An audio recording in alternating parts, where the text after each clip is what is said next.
My sister Grace didn't even wait for the waiter to finish pouring the water before she started her show. That's how it always was with her.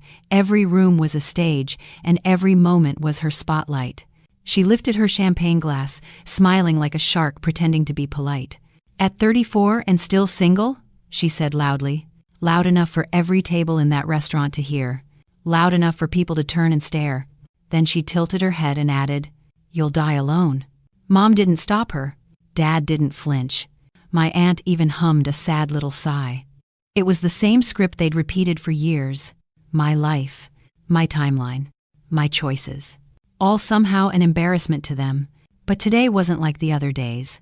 I wasn't the quiet, single daughter they thought they could humiliate for sport. Grace leaned back in her seat, pleased with herself. Dad shook his head and muttered, "What a waste." Mom patted Grace's hand as if she'd said something wise. I took a sip of water, calm, steady, almost amused. Because I already knew what was about to happen. I'd been waiting for this exact moment, this exact line, for 7 months. I glanced at my watch.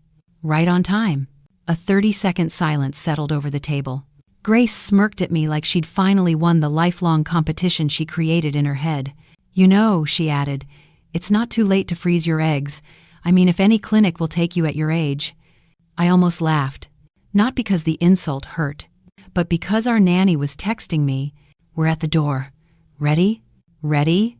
I'd been ready since the moment Grace sent a family group chat titled, "Intervention for Emily's Sad Dating Life." I set my phone down, placed my napkin on the table, and smiled. A slow, calm smile that should have warned her. But Grace never paid attention to anything that didn't involve her reflection. Before I tell you what happened next, tell me in the comments where you're watching from.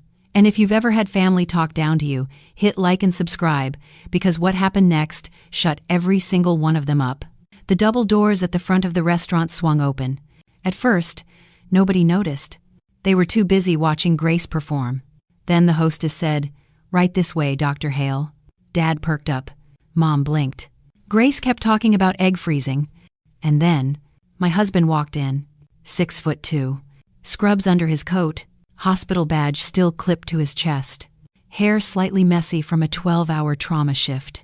He looked like a walking reminder that good men still exist. In his arms, our twins, our identical 2-year-olds, Mason and Lily, both in matching little dinosaur jackets, holding on to him like he was their entire world. Behind them, our nanny pushed the stroller with our baby girl, Emma, sound asleep, her tiny fingers wrapped around a stuffed giraffe. Grace's voice died mid-sentence. Her mouth fell open. Mom froze. Dad actually dropped his fork. But my husband? He walked straight to me like there wasn't a single other person in the room. "Hey, sweetheart," he said, leaning down to kiss my cheek gently. "You okay?" "Sorry we're late. Traffic was awful." I smiled, touching his arm. "You made perfect timing." He placed the twins in the empty chairs beside me. Mason immediately grabbed my hand. Lily asked for crackers. The nanny smiled and handed me the diaper bag. Behind me, Grace whispered to Mom, Who is that?" Mom was trembling. Dad blinked so fast he looked like he was rebooting. My husband turned to them politely. "I'm Dr. Ethan Hale," he said, extending his hand.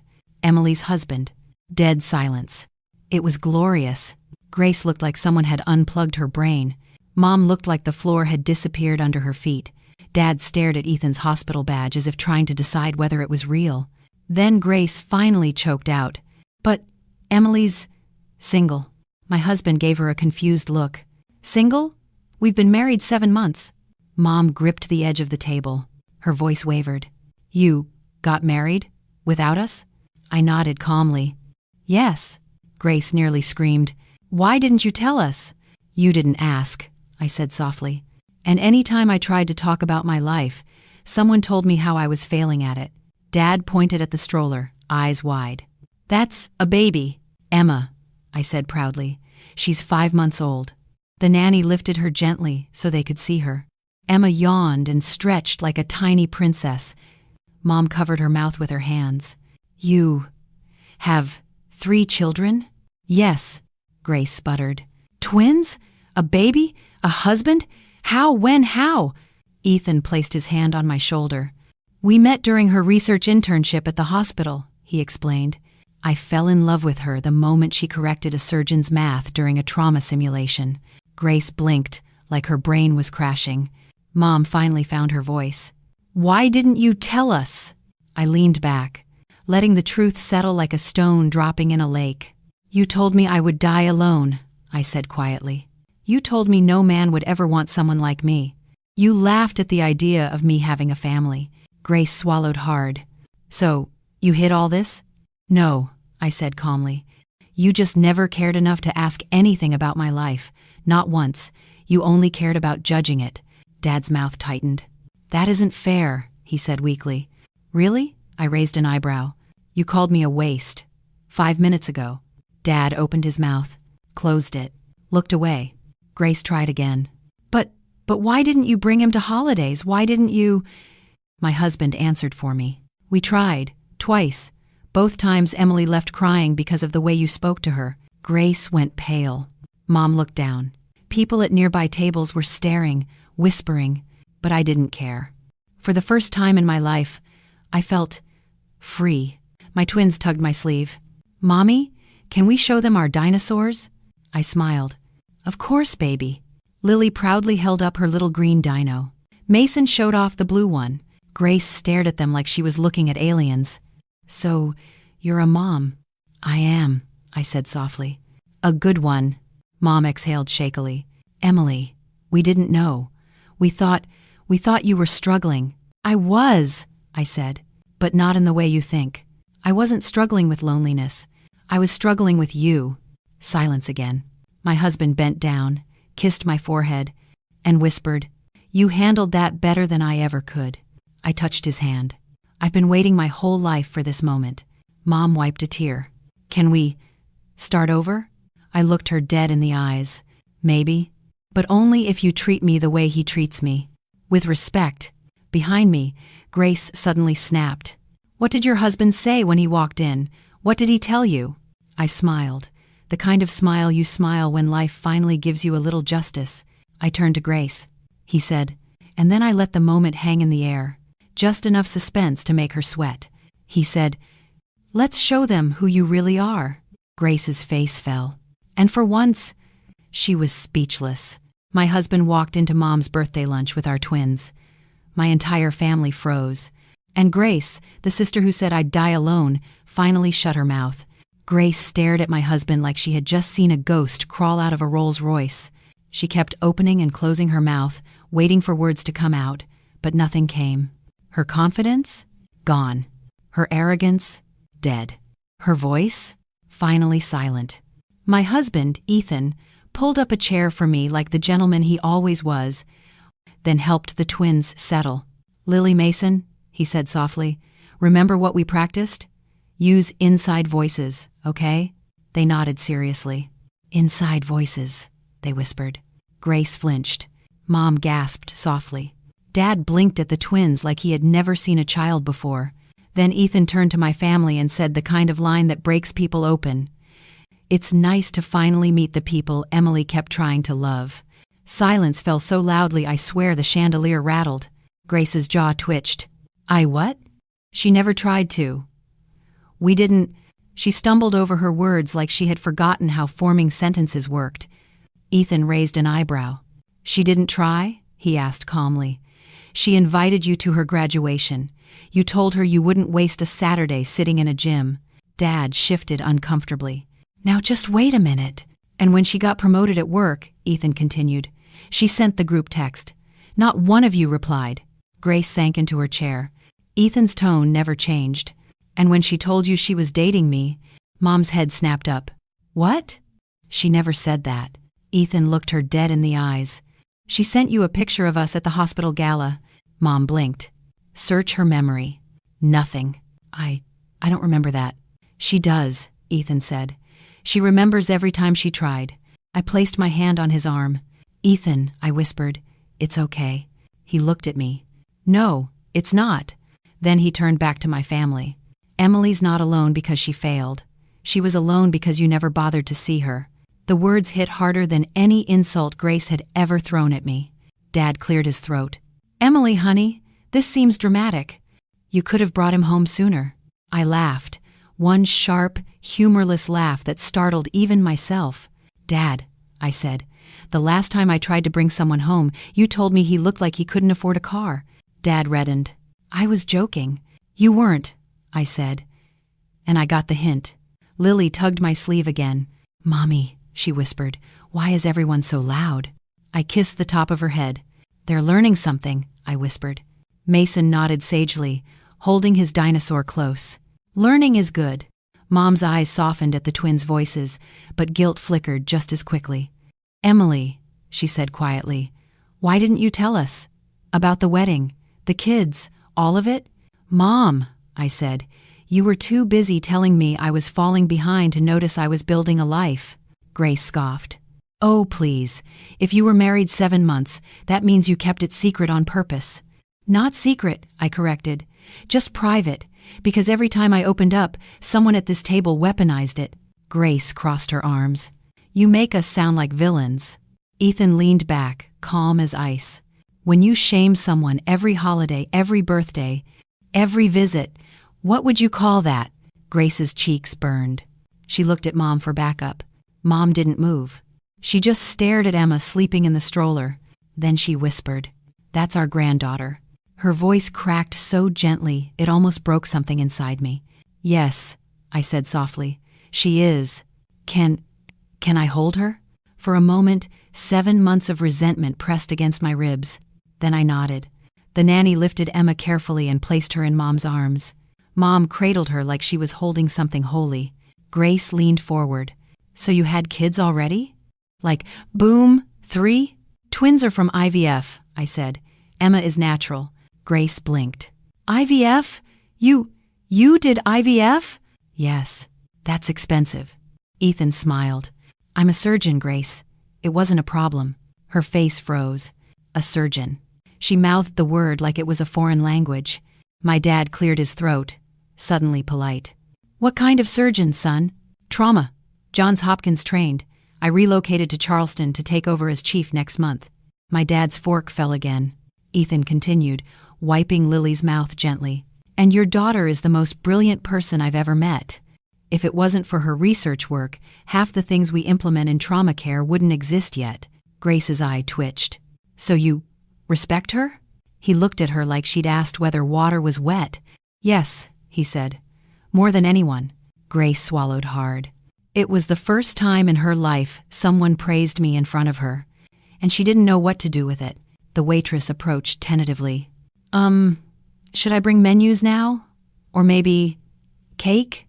Mom wiped her eyes. Cake, she whispered. Please, bring the cake. The waitress retreated quickly. Grace still hadn't recovered her voice entirely. You just married him? Without telling us? I finally answered her honestly. You never let me be anything other than the family failure, so I built a life without you. Her lip trembled. But I didn't mean it. I mean, maybe I did. A little. But not like forever. Ethan cut in sharply. You don't get to decide when your words stop hurting. She does. Grace stared at him, then at me. And for the first time ever, she looked human, not confident, not smug, just human. She whispered, I didn't think you'd leave the family. I didn't leave, I said. You just never looked for me. Mom set Emma gently back into the stroller. Her voice softened. Emily, can we fix this? I want to know my grandchildren. I exhaled slowly. A controlled breath. A practiced breath. I'm willing to try, I said. But only if the disrespect ends, permanently. Dad nodded quickly. Of course, Grace mumbled. Fine. Mom wiped her face again. Agreed. Ethan squeezed my hand under the table. I'm proud of you, he whispered. The waitress returned with the birthday cake. Mom stared at the candles, then at me. Emily, she said, voice trembling, will you help me blow them out? I hesitated. Then I nodded, and the twins immediately chimed in. We help too. Their little voices cracked the last remaining piece of tension at the table. Mom laughed. A real laugh. Not forced. And the 4 of us leaned in, me, my husband, our twins, and helped her blow out the candles on her 65th birthday cake. Grace watched us, silent, shaken. Processing. For the first time ever, she realized she wasn't the center of this family. I was. And she didn't have a single insult left. My family finally saw my husband and kids. Grace stayed silent, but the truth behind their cruelty was about to come out. The cake plates were still warm when Grace snapped out of her shock. She sat up straighter, crossing her arms like she'd been personally attacked by the sight of my happiness. "So," she said stiffly, "when exactly were you planning to tell us you have an entire secret life?" I took a slow sip of my water. "When one of you cared enough to ask." Her eyes narrowed. "That's not fair." My husband tilted his head. "You sure about that?" he said calmly. "Because I've seen the group chats, the comments, the concern that was just disguised judgment." Grace whipped toward him. "You went through our chats?" I smiled. "No." I showed him mine, and they're full of you and Mom calling me pathetic, hopeless, wasting her potential, and socially behind. Mom swallowed hard. Dad cleared his throat. Grace looked away. The truth was landing on her head like bricks, and for once, she didn't know how to dodge it. The waitress cleared plates, refilled drinks, and tried not to eavesdrop, poorly. Our table was the kind of drama servers tell their coworkers about during break. The twins were drawing on napkins. Emma was sleeping peacefully. Ethan kept his hand on mine, thumb brushing my wrist every few seconds, a quiet reminder that I wasn't alone anymore. Not today. Not ever again. Mom finally spoke. "Emily, we didn't know how unhappy you were." I raised an eyebrow. "You didn't want to know." Mom winced. Dad folded his napkin slowly, like he was buying time. "Emily," he said, "come with me for a moment." He gestured to the side near the windows.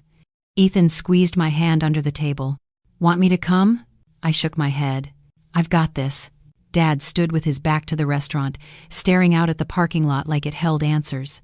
When I reached him, he exhaled, long and tired. "Emily," he said quietly, "things weren't always equal between you and Grace." I said nothing. "You were independent, smart, got scholarships, paid your own way." He swallowed. "And Grace? Well, she always needed more help." I kept waiting for the part where this explained treating me like trash. He continued. "We thought Grace needed encouragement, compliments, reassurance, so we focused on her." My chest tightened. "And I asked. He didn't meet my eyes. "You didn't need us," he said. "You were the strong one, the capable one, the one who'd always land on her feet." For a second, I just stared at him. Then I whispered, "So you punished me? For being strong?" Dad's shoulders sank. "We didn't mean to make you feel less," he said. "But every time Grace looked at you, she felt behind." I almost laughed. "So you broke me down," I said softly. "So she wouldn't feel insecure." He closed his eyes. "It wasn't right. And I'm sorry." I let that sit in the air. Regret is nice, but regret doesn't undo years of being dismissed, ignored, and humiliated. "It hurt," I said simply. "All of it." Dad nodded. "I know." I turned away. I'm going back to my family. And this time, the word family didn't mean him. When I returned to the table, Grace was crying angry tears, the kind she pretended were allergies. She snapped her head toward me. "Dad told you everything, didn't he?" "Enough," I said. She sniffed loudly. "You don't get it. You were always the good one, the smart one, the one who never needed help. I was the disappointment." I blinked. "Grace, you made me feel like the failure." She slammed her hand on the table. "Because I needed something," she hissed. "And they gave it to me by taking it from you." The entire table quieted. Even the twins froze. Grace wiped her face aggressively. "You got Dad's brains. You got Mom's looks. You got Grandpa's affection. You got scholarships. You got independence." Her voice cracked. "And I got insecurity." There it was. The truth underneath years of cruelty. Insecurity. And instead of facing it, they made me the punching bag so she could feel taller. I sat down, calm, steady, tired. "Grace," I said quietly, "your insecurity is not my responsibility." She looked up sharply. "But you never needed us," she cried. "Yes," I said, voice soft but sharp as glass. "Because every time I did need you, you mocked me. You judged me. You compared me to you. You treated me like a backup singer in your spotlight. Grace stared at me like no one had ever spoken to her like that. Then she whispered, "So you replaced us with him?" I looked at my husband. He was wiping Mason's hands gently with a napkin, focused, loving, present. "No," I said. "I replaced you with a family that treats me with respect." Grace flinched. Mom looked down. Dad covered his face. The twins broke the tension by climbing into my lap. "Mommy," Mason said, "can we get cake now?" Lily nodded. "Cake time," Ethan chuckled. "They're on your team." He lifted them easily and held them close. Grace watched him, expression mixed, envy, confusion, disbelief. "You really love her?" she asked Ethan hesitantly. He looked at her like she'd asked whether the ocean was wet. "With everything I have," he said plainly. Grace swallowed. "But she kept all this a secret." Ethan shook his head. "She didn't keep it secret. She kept it protected." The entire table went silent. He continued, "She didn't hide her family from you. She hid you from her family." Grace's breath hitched. Mom's eyes filled with tears again. I placed my hand on Ethan's arm. "It's okay," I whispered. "No," he said firmly. "They need to hear this." He turned to my parents.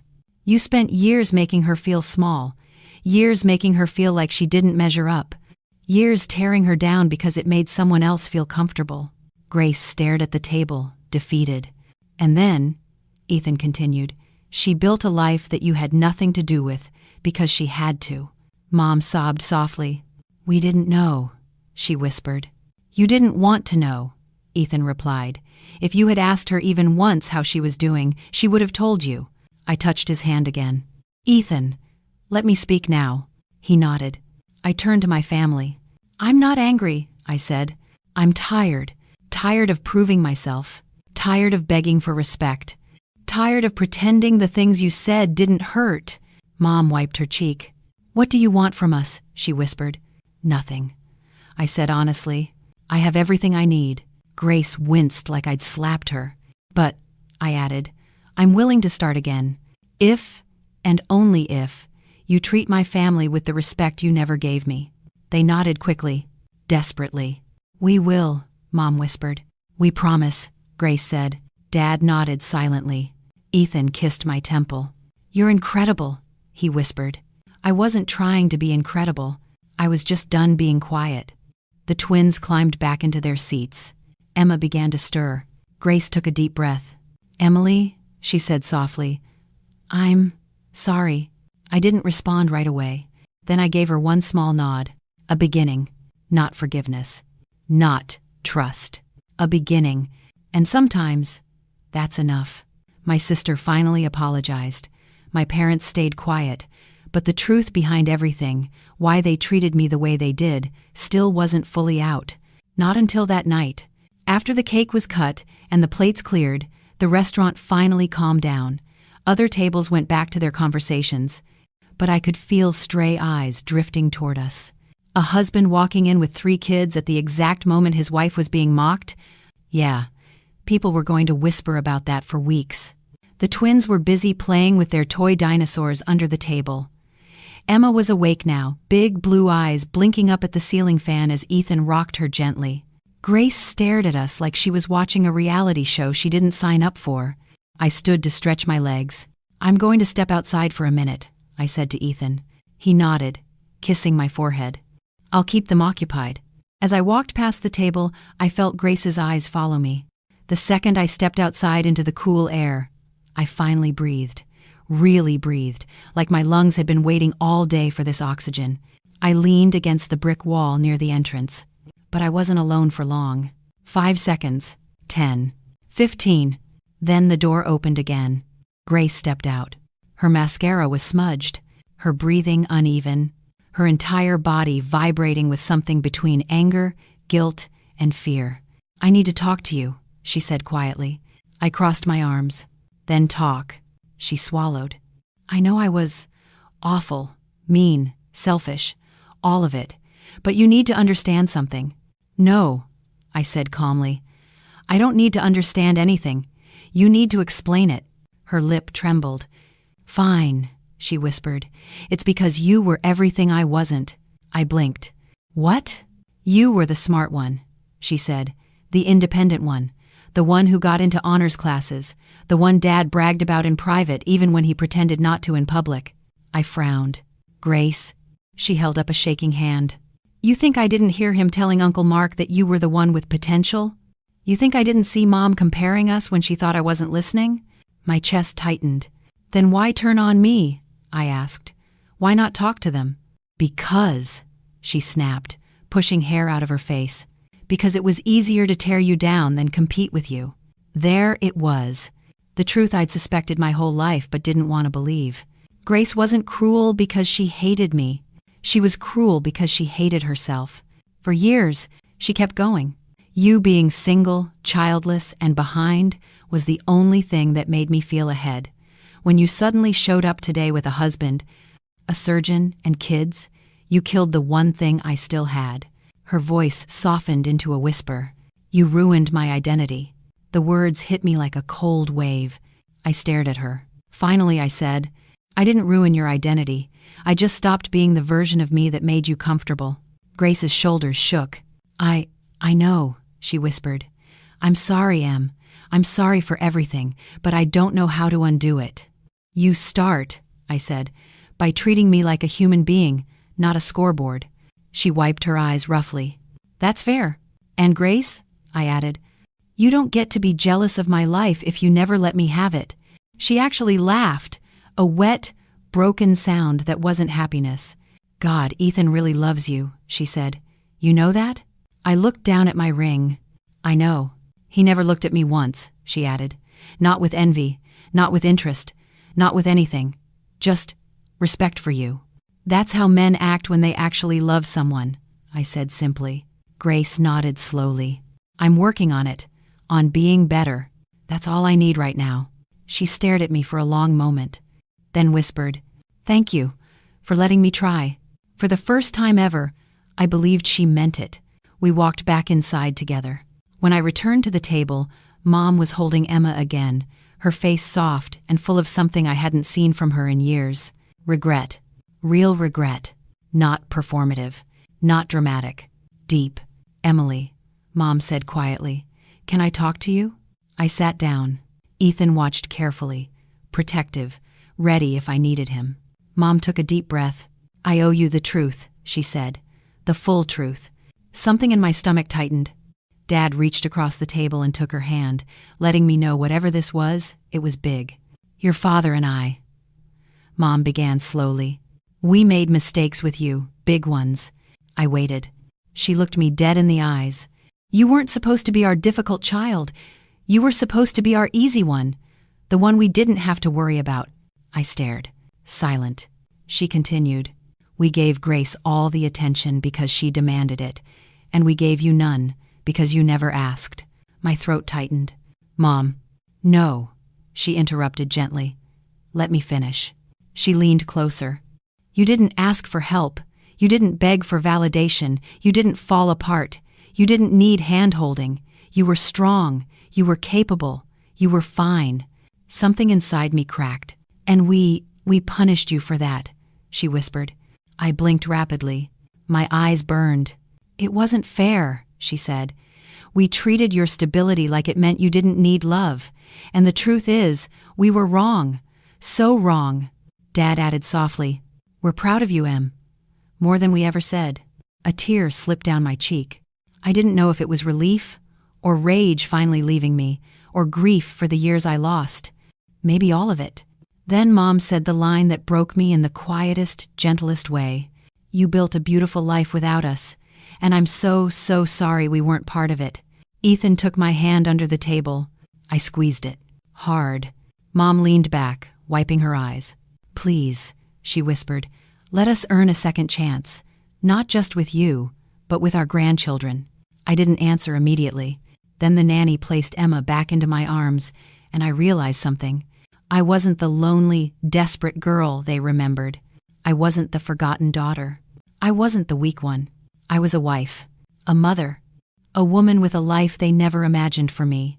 So I whispered, You can have a second chance, but not a third. Mom nodded quickly. Dad nodded too. Grace exhaled shakily. And Ethan kissed my temple, eyes soft, proud, warm.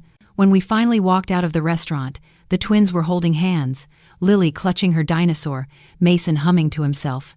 Grace hugged me awkwardly, but sincerely. Mom kissed Emma's head. Dad shook Ethan's hand with new respect, and as we reached the car, Ethan leaned close and whispered, "You know what I've always loved most about you?" I looked up at him. He smiled. "You never needed a spotlight to shine. But today, you walked in the dark and still lit up the whole room." My breath caught. I pressed my forehead to his. "And you," I whispered back, "gave me a life worth shining for." He kissed me gently. The twins giggled. And as we buckled everyone into the car, I realized something I had waited my whole life to feel. I won. Not out of revenge. Not out of pride. I won because I chose myself and the family that chose me back. My sister apologized. My mom confessed the truth. My husband stood proudly by my side. And for the first time in my life, I felt chosen. We left the restaurant with the sunset hitting the parking lot just right. Warm, golden, soft. One of those evenings that doesn't feel dramatic or painful, just real. The twins ran ahead, laughing. Their little dinosaur backpacks bounced with every step. Emma slept against my chest, her tiny hand gripping my shirt. Ethan held the diaper bag with one hand and reached for mine with the other. "You okay?" he asked gently. I nodded. "Yeah," I whispered. "I think I am." He squeezed my hand. "You handled them better than 90% of my trauma patients." I snorted. "Did you just compare my family to a car accident?" He grinned. "Emotionally? Yes." We both laughed, deep, relieved laughter that came from a place of release, not sarcasm. For the first time in years, I walked away from a family gathering without feeling smaller. Today, I walked away. Bigger. As we loaded the kids into the car, Grace approached timidly. She wasn't wearing sunglasses. She wasn't smirking. She wasn't performing. Just Grace. The real one. A little fragile. A little lost. But trying. "Emily," she said quietly. I turned. She took a breath. "Can I hug you?" It was a small question. But for Grace, it was huge. I nodded. She stepped toward me and wrapped her arms around me, stiff at first, then warmer, tighter. She whispered into my shoulder, "You deserved better from me." My throat tightened. "I just wanted a sister," I said softly. She nodded against me. "I'm going to try to be one now." We pulled apart. She wiped her eyes quickly, embarrassed. Ethan walked over with the diaper bag and offered her a small, kind smile. Grace swallowed. "I know you probably don't like me right now," she said to him. He shook his head softly. "I like anyone who tries," he said. "Just keep trying." Grace looked down, nodding again. "Okay." Mom and Dad approached next. Mom carried a small gift bag, clearly from the restaurant's mini shop. "This is for the kids," she said, voice unsteady. I peeked inside. 3 little plush animals. A dinosaur, a bunny, a giraffe. For the first time ever, a gift that wasn't meant to show off, just to give. "Thank you," I said. Mom's eyes filled again. "Emily, can we see you again, maybe dinner next week? Just us? No speeches, no insults, no any of the old habits." I inhaled slowly. "I'll think about it," I said honestly. She nodded. "That's fair." Dad placed his hand on my shoulder. "You built something beautiful," he said quietly. "We're proud of you, truly." Ethan stepped beside me, his body language quietly protective. Dad looked at him. "You take good care of her," he said. Ethan's voice was warm, firm. "I will, always." Grace rolled her eyes, but not out of annoyance, out of that teasing sibling instinct that had been buried for years. Okay. Enough Hallmark moments," she muttered, "before I start crying again." But she was smiling. A real one. A human one. We said our goodbyes, buckled the kids in, and finally drove away. The twins fell asleep halfway home, their heads tilted at identical angles. Emma snored gently in the back seat. The car smelled like vanilla wipes and juice boxes. I rested my head against the window. Ethan kept one hand on the wheel, the other on my knee. "Tell me what you're thinking," he said. I watched the streetlights pass by.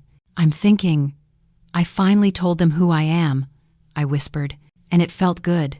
Really good. He smiled, glancing at me between lights. You didn't just tell them, he said. You showed them. I laughed quietly. Did I? You walked into that lunch the way a queen walks into a coronation, he said simply. No fear, no apology, no shrinking. I rolled my eyes. Ethan, I'm being serious, he insisted. You don't see it, but I do. Every day. You're the strongest woman I've ever met. And today your family saw it too.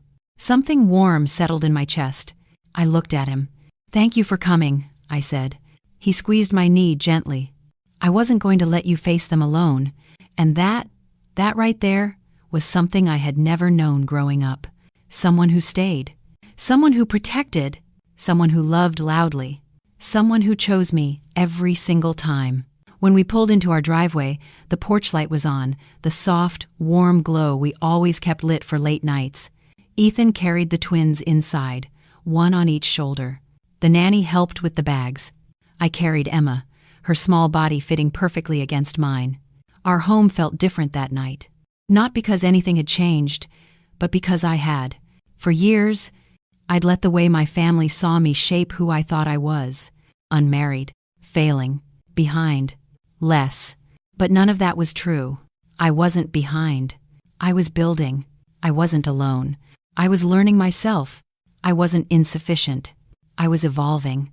And now I had a life they couldn't imagine, not because I hid it, but because they never expected me to have one. Ethan returned after tucking the twins in. He wrapped his arms around me from behind, resting his chin on my shoulder as I held Emma. You okay? He murmured. I nodded. Better than okay. We stood there for a moment, the sound of the dishwasher humming, the twins' nightlight glowing down the hall, Emma breathing softly against my chest. Then Ethan whispered the line that closed the last wounded place in me. They treated you like nothing, but you built a life worth everything. I turned toward him, heart full.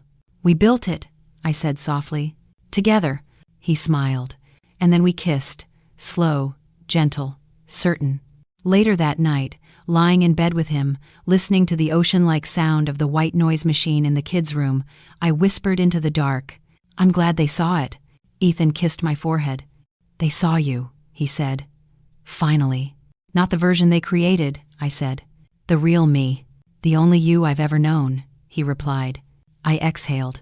For the first time in my entire life, I didn't feel judged, or compared, or measured. I felt seen, chosen, loved. And the next morning, when I woke up to my twins climbing into my bed and Emma babbling in her crib, I realized something with absolute clarity.